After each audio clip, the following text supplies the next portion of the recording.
Ben voilà, c'est parti. Bah oui. Romain Leleu est à mes côtés. Waouh. Bonsoir, enchanté. Merci. Nous sommes sur la plage des Sablettes à Menton pour l'ouverture du festival de musique de Menton. Ouais. Les répétitions se sont bien passées dans ce cadre? Ah bah c'est très sympa, ouais. C'est assez insolite. On n'a pas l'habitude de jouer sur la promenade comme ça, mais c'est très agréable. Ouais. Alors ce soir c'est un concert gratuit qui est ouvert au public.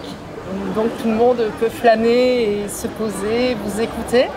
En tant qu'artiste, qu'est-ce que vous pensez de cette initiative-là? Effectivement, il y a le public, une partie du public du festival qui peut venir s'il le souhaite, mais il y a aussi tous les gens peut-être parfois qui n'oseraient pas venir à un concert, qui sont là, qui se promènent, qui sont là de passage et puis qui entendent de la musique. Et on sait que le Festival de Menton, c'est un très beau et un grand festival. Et c'est peut-être une manière aussi d'amener les gens à un concert malgré eux.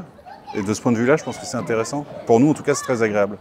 Alors vous venez avec votre sextet, ouais. Vous êtes trompettiste. Ouais. Et justement, c'est un festival de musique classique, particulièrement le Festival de musique de Menton. Mais vous apportez autre chose à travers la musique classique. Vous apportez votre personnalité à travers la trompette, vos arrangements aussi qui sont dits plutôt populaires.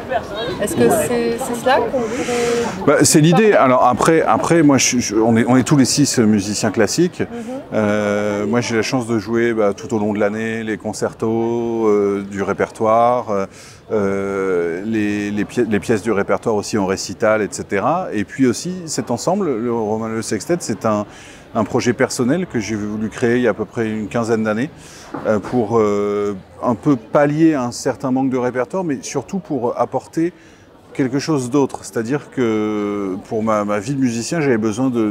Moi, effectivement, je joue d'un instrument populaire, la trompette, et j'avais besoin de pouvoir aussi montrer un peu d'autres choses, équilibrer ma vie par rapport au répertoire, aux créations, et puis à de la musique plus ouverte sur un large public.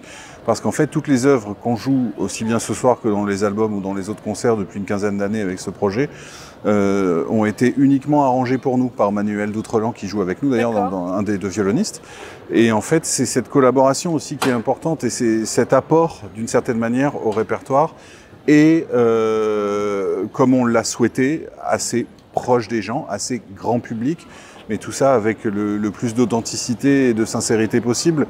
Donc en fait, nous, il ne s'agit pas d'aller jouer, oui, on va jouer une musique de film, donc c'est moins important. Non, absolument pas. On prend ça aussi sérieusement que d'aller jouer un concerto ou une grande pièce du répertoire.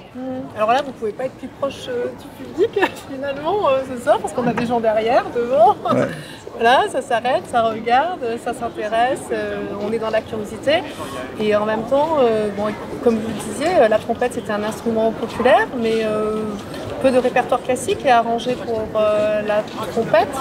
Donc comment vous apportez cela? On a quand même... Parce que là, vous avez j'ai entendu Cassadiva. Oui, absolument. Ouais. Bah oui, mais parce qu'en fait, là, je considère que mon instrument, en tout cas je le considère comme ça, c'est un certain prolongement de la voix humaine. C'est ça, c'est ce que j'allais vous dire aussi, c'est le prolongement de la voix. Donc on a l'impression d'entendre les grands tubes de Cassadiva. Bien sûr, Callas, en fait, bien sûr, mais c'est tout à fait l'idée. On peut très bien aller chercher, notamment en s'inspirant de Maria Callas ou de plein d'autres grandes chanteuses d'opéra, ou alors même de certains chanteurs de jazz ou parfois même des chanteurs de pop, en fait, si vous voulez. Parce que ce timbre de voix qui est propre à chacun, on peut essayer d'aller...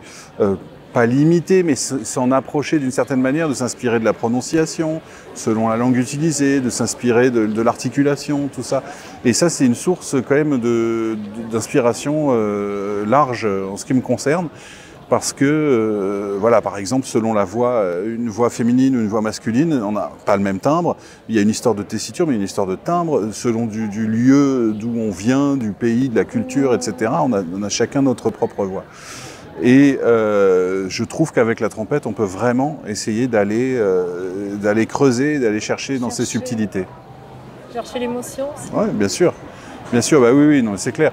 C'est un instrument, voilà, encore une fois, populaire dans le bon sens du terme, qui peut finalement, selon moi, et je vous le dis parce que j'en suis convaincu, jouer tous les répertoires, tous les styles.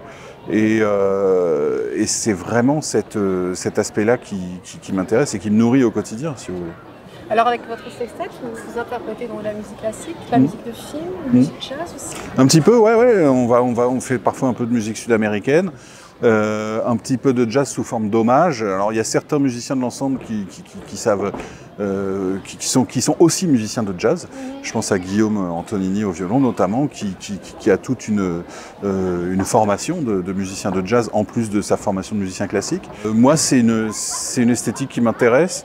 J'en écoute beaucoup et j'apprends en fait. C'est-à-dire que si ce soir on joue pas de pièces sud-américaines, mais par exemple on a prévu de jouer Night in Tunisia de Dizzy Gillespie, il ne s'agirait pas ni d'aller recopier ni d'aller imiter, mais simplement d'essayer de s'inspirer d'un certain phrasé. Voilà.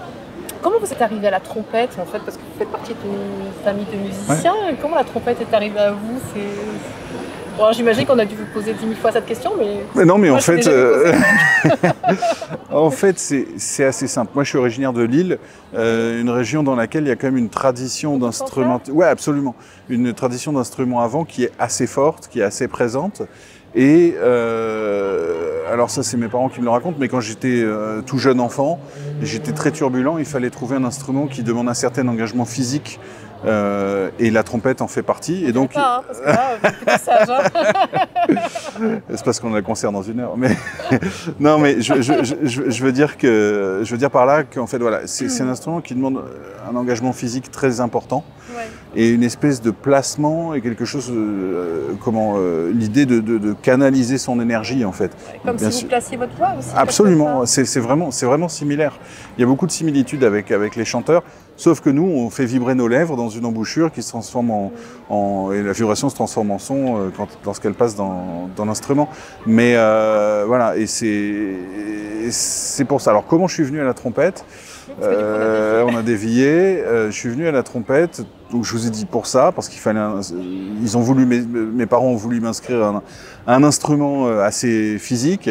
Et puis j'ai rapidement découvert un grand trompettiste qui d'ailleurs s'était produit au Festival de Menton il y a très très longtemps, parce qu'il n'est plus de ce monde, c'est Maurice André, qui est quand même la grande figure de notre instrument. Et au-delà en fait, c'était un personnage qui dépassait la trompette et voilà, la musique. Les codes de la trompette. Ouais, absolument. Et du coup, quand j'ai entendu, quand j'étais petit, cette sonorité, quand j'ai vu ce personnage très solaire en fait, ça m'a beaucoup inspiré et voilà, ça fait partie d'un héritage en tant que trompettiste et que musicien plus largement. J'ai 41 ans. Non, pas maintenant, mais vous avez quel âge quand vous avez découvert voilà, pardon. Alors j'ai commencé à 6 ans.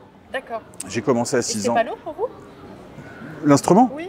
Non, parce qu'en fait, on commence traditionnellement avec un cornet à piston, qui est un instrument un peu plus petit, qui a peut-être une plus grande facilité d'émission qu'une trompette et qui permet aussi, vu qu'il est plus petit, d'être pris en main un peu plus facilement. Donc voilà, non, c'est pas un instrument qui est lourd du tout. Voilà, il faut faire vibrer ses lèvres et réussir à faire vibrer ses lèvres pour produire un son.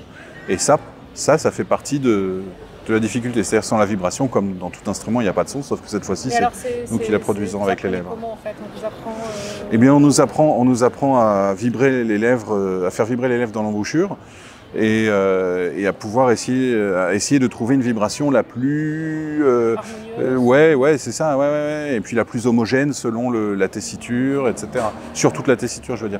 Donc c'est un travail quotidien évidemment. Et puis donc j'ai commencé dans une école de musique à côté de Lille, et puis ensuite c'est allé assez vite.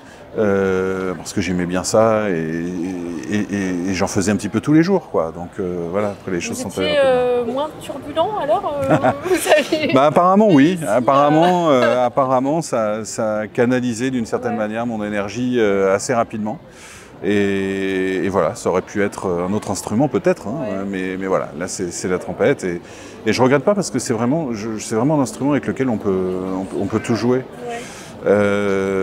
Quand j'entends parfois que le répertoire est pas suffisamment développé, etc., ce qui est évidemment de moins en moins vrai, on a quand même de grands concertos classiques, des concertos de musique française, des pièces russes, etc. Et certains, et puis plein de musique contemporaine, mais ce qui pourrait paraître pour un manque, j'essaie de le transcender d'une certaine manière et sans aucune prétention pour en faire finalement quelque chose où tous les horizons sont ouverts. Sont possibles. Ouais, c'est ça qui est génial dans la musique en fait. Ah bah oui, oui. On peut arriver à faire plein de passerelles entre tout. Ouais, absolument. C'est passionnant. C'est vraiment... voilà, je sais que j'ai de la chance. Ouais. Et là, j'ai vu que vous avez 3 trompettes. Oui, ce soir, oui. C'est quoi les différences en fait? Alors, ce soir, j'utilise une trompette en si bémol, qui est la trompette, une des 2 trompettes les plus jouées. C'est une histoire de tonalité, de timbre. Une trompette en ut. Et puis, un cornet à piston que je vais utiliser notamment pour une pièce de Jean-Baptiste Arban, qui était le grand cornettiste du 19e siècle, notamment la pièce l'extrait de Casta Diva, c'est avec le cornet. Et voilà, il faut savoir que Jean-Baptiste Arban a vécu finalement toute la période de développement de cet instrument. C'est lui qui a, au moment où les pistons sont arrivés, il a commencé à collaborer avec des facteurs d'instruments pour faire toutes les améliorations possibles et puis créer un répertoire. Et donc on a au 19e siècle tout ce répertoire de fantaisie qui pouvait être joué par exemple en plein air ou dans des salons ou sur des kiosques, voilà, et Arban a fait ça. Pour le coup, on s'y retrouve totalement. Ah bah clairement, là on est vraiment dans le cadre pour ce genre de pièce, oui. Ouais. Comment vous gérez la respiration? Ah, ça c'est pareil, c'est un travail quotidien. Ouais. La respiration, ça se gère un peu comme un chanteur qui va se placer, nous on appelle ça, c'est un placement. Et il faut pouvoir essayer d'être le plus libre possible et pour que l'air soit bien canalisé dans l'instrument en fait. J'entends souvent parmi les clichés qu'il faut avoir beaucoup de souffle pour jouer de la trompette. Je ne suis pas certain. Je pense qu'il faut essayer par contre de canaliser la façon de jouer. Puis vous savez, avec l'embouchure, ça crée une résistance dans l'instrument. Donc c'est pas comme si on soufflait comme ça sans rien, quoi. Donc il y a quand même ça aussi qu'il faut prendre en compte. Voilà. Et puis surtout le fait de se faire plaisir et de passer un bon moment, c'est ça qui est important. Le sextet, vous l'avez créé il y a combien d'années? Il y a 15 ans. Ah oui, donc vous vous connaissez super bien en fait. On se connaît très bien, ouais. Il y a une complicité qui rayonne. Ah bah oui, parce qu'en fait on fait beaucoup de concerts, on fait de belles tournées, tout ça, et en fait c'est sûr qu'on passe toujours un bon moment, on est content de se retrouver. On est très content de voyager ensemble et puis c'est parce que j'ai vu que les mois précédents vous étiez en Corée. Ouais, c'était pas avec eux cette fois-ci, mais oui. Mais bon, oui, en tout cas. Ah bah oui, j'étais en Corée plusieurs fois, au Canada, tout ça, voilà, oui, c'est un peu partout. Et donc question rythme, ça va? Question rythme, oui, ça va. Alors les derniers jours c'était un petit peu compliqué parce que j'ai enchaîné des concerts uniquement en France, mais dans des endroits un peu loin de Menton. Je suis allé en Bretagne, je suis allé en Alsace. Hier soir j'avais un concert en Alsace, ce soir à Menton. Et puis après là j'ai une petite pause de 10 jours pour être avec ma famille et puis me reposer un petit peu et préparer les prochains programmes parce que je reprends au mois d'août avec plein de concerts et puis après la saison qui reprend en septembre. Donc, alors les concerts en septembre, donc c'est quoi? C'est avec votre sextet? Alors avec, début septembre, c'est mélangé. C'est toujours mélangé et c'est ça qui me plaît beaucoup en fait. C'est de pouvoir aller jouer une série de concerts avec un orchestre en Allemagne par exemple, comme ce que je vais faire en septembre, dans le grand concerto de Hummel, qui est l'un des grands concertos de notre répertoire. Et aussi d'aller par exemple en Sardaigne avec l'ensemble pour jouer des extraits du programme de ce soir, un programme autour de Jean-Sébastien Bach, et puis le concerto de Shostakovich avec un pianiste coréen en Sardaigne avec l'ensemble. Et de faire du récital avec piano, ou de faire du récital... En fait, il y a des choses partout. Incroyable. Un récital de piano, donc ça on est un peu plus calme que ce soir. Ouais, c'est autre chose. C'est autre chose. Alors justement, j'ai tout récemment sorti un disque qui s'appelle Folie parisienne, que j'ai eu le plaisir d'enregistrer au musée de la musique de la Philharmonie de Paris, sur des instruments historiques. Dont le dernier cornet de Jean-Baptiste Arban, par exemple.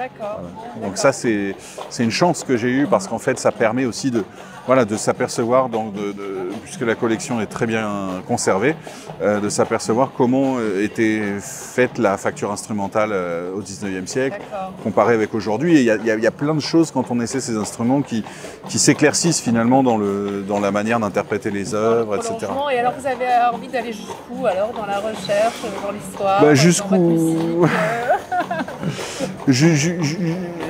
Tant que j'aurai la motivation, la curiosité et l'envie, finalement, il n'y a pas vraiment de limite. Là, on fait. C'est vrai que le jazz, ça me plaît beaucoup. J'aimerais aussi pouvoir un jour rejouer le concerto de Haydn que je joue très souvent sur ma trompette moderne, mais sur la trompette à clé de Weidinger de l'époque. Voilà, plein de choses comme ça. Et ça, bon. Avec toutes les collections qu'on trouve, notamment celle du musée de la musique, on peut se permettre de faire des essais et surtout d'apprendre. Parce que le métier de musicien, on apprend tous les jours. Oui. On apprend tous les jours de chaque expérience en fait. Peu importe l'endroit où on se trouve, et c'est très motivant. Alors vous avez une anecdote par exemple qui vous a marqué depuis vos 41e non, je peux le dire, vous l'avez dit. Bah oui. J'en ai plein parce qu'en fait. La plus marquante, celle qui vous avait changé peut-être, qui vous avez réfléchi autrement. Oui, alors j'ai mis un certain temps à m'apercevoir que entre ce qu'on avait l'impression de faire et ce que les gens percevaient, il pouvait parfois y avoir un monde. Oui. Et je me souviens, je ne sais plus où c'était, mais d'une fois où j'avais eu l'impression d'avoir fait un très beau concert. C'est-à-dire que voilà, j'étais sorti pas heureux, ravi, enfin heureux d'avoir joué, mais pas forcément content de moi, voilà, c'est pas l'idée. Alors qu'en fait, le public n'avait pas forcément été réceptif.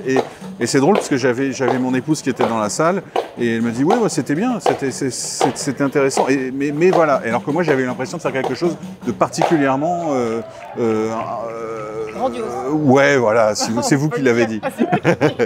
Et voilà, en tout cas, quelque chose pour laquelle vous avez vraiment tout donné. Voilà, avec un certain investissement physique et une grande envie de jouer. Et puis voilà, donc en fait, ce jour-là, je me suis rendu compte qu'entre ce qu'on donnait et la perception des gens, il pouvait y avoir un monde. Voilà, après des anecdotes, par exemple, je me souviens justement en France d'avoir joué dans un festival qui s'appelle le Violon sur le sable à Royan. Et ce soir-là, on m'a dit il y avait 65 000 personnes et je m'en étais pas vraiment rendu compte. Tout ça pour dire que voilà, qu'il y ait 300 ou 50 000 personnes, voilà. Vous êtes Romain Leleu. Mais oui, mais parce qu'en fait, je fais mon métier avec le même plaisir. Ah bah ouais, ça on va dire que c'est le minimum. Ben oui, non, mais parce qu'en fait, ça faut quand même que vous le sachiez, je joue d'un instrument où on n'est jamais certain de ce qui va en sortir, en fait. D'accord. Puisqu'on est, comme je le disais tout à l'heure, à l'origine de la fabrication de la sonorité. Le travail quotidien est fait pour pallier à tous ces risques, mais voilà, il peut toujours se passer quelque chose avec cet instrument. Oui. Puis c'est la respiration, donc il suffit que vous soyez peut-être plus ou moins fatigué, peut-être que la respiration n'est pas la même. La respiration n'est pas la même, la vibration n'est pas la même, le ressenti, la sensation, voilà. Il y a plein de paramètres qui font qu'on ne sait jamais ce qui va se passer, mais en même temps, c'est ça l'avantage du spectacle vivant, en fait. Ce qui est le contraire d'un disque qui est l'image, voilà, qui représente l'image et la photo d'un moment. Là, c'est autre chose. C'est la grande différence entre la tournée de concert et la séance d'enregistrement. Question un peu plus personnelle, est-ce que vous avez d'autres passions que la musique ? Ça occupe beaucoup de mon temps, je ne vais pas vous mentir. J'aime bien faire la cuisine, j'aime bien voyager. C'est quoi votre plat préféré ? Mon plat préféré, j'en ai plein. Là, par exemple, on est à côté de l'Italie, j'adore la cuisine italienne. Là, comme ça, je sais pas, en plus, j'ai pas encore dîné, je le dînerai probablement après le concert, parce qu'avant de jouer, je mange pas. Mais comme plat préféré, comme ça, je peux pas vous répondre. J'aime bien. Vous êtes un épicurien ? Ouais, absolument. Voilà. J'aime bien le bon vin aussi, et puis simplement, voilà, vous l'avez bien résumé, j'aime bien profiter de la vie, et voilà, c'est tant que c'est possible. C'est magnifique, la musique et profiter de la vie, quoi de mieux, hein. Ouais, c'est sûr. Merci infiniment. Merci à vous. Merci beaucoup. C'est un plaisir.